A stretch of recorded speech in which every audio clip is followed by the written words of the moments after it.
Have you ever heard this? Or this? You might be wondering why there's a sudden shift in the pitch of the sound when cars pass by. Well, this phenomenon is called Doppler effect. In Sheldon's words, it's the apparent change in the frequency of a wave caused by relative motion between the source of the wave and the observer.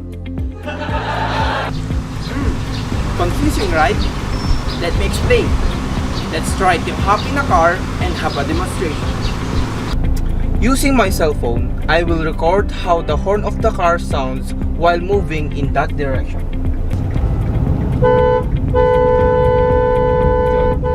Now, let us try recording it from the outside while the car passes by.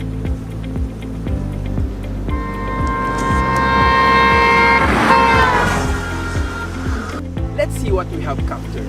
We are going to start by listening to the sound from the inside of the car.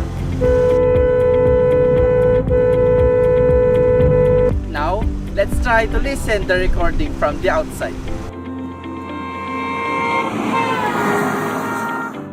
Did you hear the difference? The first sound has no change in pitch, while the second sound changes from high to low. But why does it happen? Well, there are 2 points to consider. First, let us examine sound. Sounds are waves that emitted radially from a source, just like this one.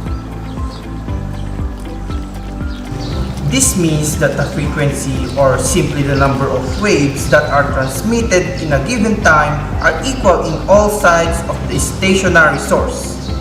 If this is the case, you will hear the same loudness and pitch of the sound just like the first recording. Second, let us try to understand wave frequency.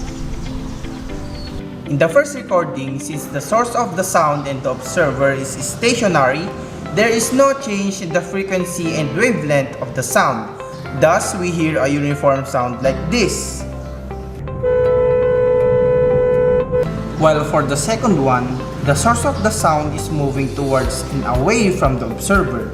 When the source moves towards the observer, the wave bunched up in front of the source, creating a higher frequency of waves. As a result, the pitch becomes higher. But when the source moves away from the observer, the sound waves that are emitted from the source is spread out, resulting into a lower frequency of waves. This results into a lower pitch of sound. Magic? No, it's Doppler effect, or the apparent change in the frequency of a wave caused by a relative motion between the source and the observer.